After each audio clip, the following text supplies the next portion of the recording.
तो आज हम व्हाइट हाउस और सुप्रीम कोर्ट के बीच एक ऐसी जबरदस्त टक्कर को समझने वाले हैं जिसने पूरी दुनिया के व्यापार को समझिए कि हिला कर रख दिया है। ये कहानी थोड़ी उलझी हुई है, पर चलिए इसे मिलकर सुलझाते हैं। तो बात है 20 फरवरी 2026 की। इस दिन अमेरिकी सुप्रीम कोर्ट ने ट्रंप प्रशासन की व्यापार नीति पर एक बहुत बड़ा फैसला सुनाया और उन्होंने दुनिया भर में लगाए गए सारे के सारे टैरिफ को गैर कानूनी करार दे दिया। पर कहानी यहाँ खत्म नहीं हुई। असल में ये तो बस एक नई शुरुआत थी। इस फैसले ने कुछ ही घंटों के अंदर घटनाओं का एक ऐसा सिलसिला शुरू कर दिया जो आज तक चल रहा है। तो चलिए सबसे पहले अदालत के फैसले को ही ठीक से समझते हैं। आखिर कोर्ट ने ऐसा क्या और क्यों कहा? 6 के मुकाबले 3 जजों के बहुमत से कोर्ट ने बिल्कुल साफ कर दिया कि राष्ट्रपति ने अपनी शक्तियों का गलत इस्तेमाल किया है। मतलब उन्होंने एक ऐसे कानून का सहारा लिया जो इस काम के लिए बना ही नहीं था। अब कोर्ट का ये तर्क ठीक से समझने के लिए हमें थोड़ा पीछे जाना होगा। ये देखना होगा कि ये टैरिफ आखिर शुरू कैसे हुए थे। प्रशासन ने इन टैरिफ को लगाने के लिए करीब 49 साल पुराने एक कानून IEPA का इस्तेमाल किया। और ध्यान देने वाली बात यह है कि ये कानून सिर्फ देश पर आए किसी बड़े संकट या आपातकाल जैसी स्थिति के लिए बना था।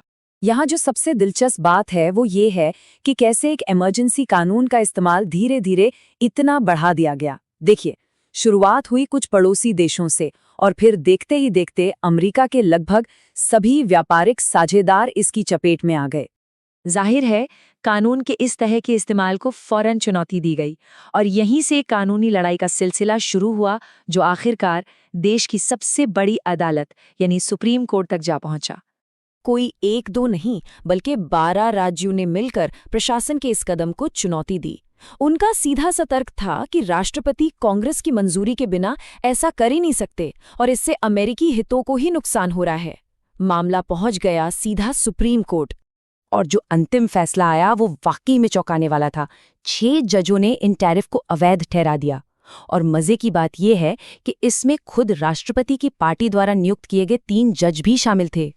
अब कोई भी सोचेगा कि भाई कोर्ट के फैसले के बाद तो मामला खत्म हो गया, लेकिन जैसा कि मैंने शुरू में कहा था, ये तो बस शुरुआत थी। फैसले के कुछ ही घंटों बाद व्हाइट हाउस ने एक और हैरान करने वाला कदम उठाया।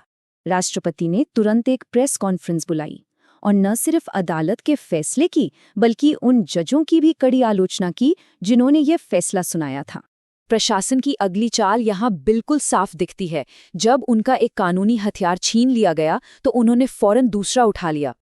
इस बार प्रशासन ने 1974 के एक कानून की एक ऐसी धारा का इस्तेमाल किया जिसे पिछले 55 सालों में किसी ने छुआ तक नहीं था और इसके तहत सभी देशों पर तुरंत 10% का एक नया टैरिफ लगा दिया गया। तो मुद्दा ये है कि एक टैरिफ खत्म हुआ और दूसरा फौरन उसकी जगह ले चुका था। तो इस पूरी उठापटक का बाकी दुनिया के लिए क्या मतलब है? चलिए इसके असर को समझने के लिए भारत का उदाहरण देखते हैं। देखिए, इसका हिसाब थोड़ा सा पेचीदा है। भारत पर जो 18% का पुराना टैरिफ था वो तो कोर्ट के फैसले के बाद हो गया 0, लेकिन एक 3.5% का बेसिक टैरिफ पहले से लागू था। अब इसमें 10% का नया वाला टैरिफ भी जोड़ दिया गया। तो कुल मिलाकर भारत के लिए जो अब नई टैरिफ दर है वो हो गई है 13.5%। और उन $173 बिलियन का क्या, जो पुराने यानी अवैध टैरिफ से वसूले जा चुके हैं। व्हाइट हाउस का कहना है कि क्योंकि कोर्ट ने पैसे लौटाने का कोई आदेश नहीं दिया है, इसलिए वो पैसा वापस नहीं किया जाएगा। तो ये सब हमें एक बहुत बड़े सवाल पर लाकर खड़ा कर देता है। क्या सुप्रीम कोर्ट का एक फैसला, जो शायद एक व्यापार युद्ध को खत्म करने के इरादे से आया था, उसने अनजाने में ही एक नए और शायद पहले से भी ज्यादा मुश्किल दौर की शुरुआत कर दी है?